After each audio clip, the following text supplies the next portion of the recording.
Hey guys, today I found this amazing multimeter from a scrapyard and and when I opened it there's no battery. So I suppose it has a solar panel and a supercapacitor here of 5.5 volt and 1 farad.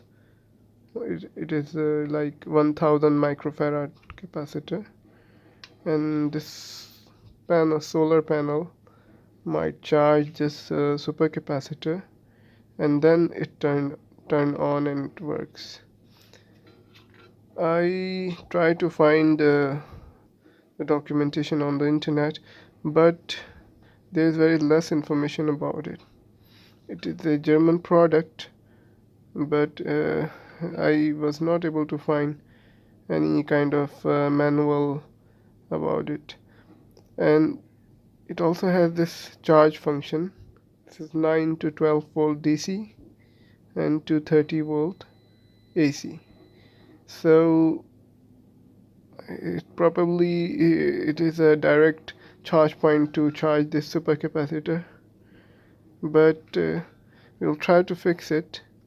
And by far, uh, as per my understanding, these supercapacitor usually fail. So maybe that's why it is not working.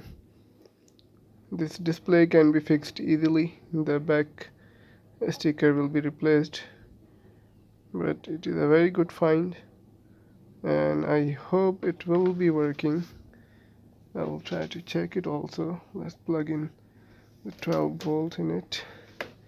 I put on the charging 12 volt, and let's see if it can go inside and if it shows any activity or not.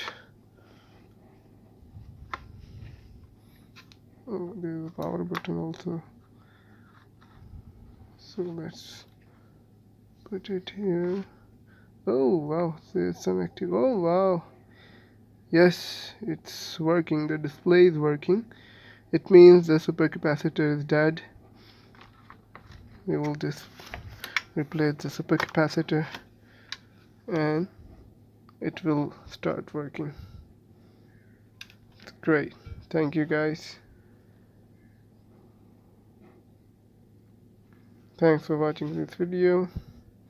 If you guys have any information about this product, let me know in the comments. Thank you.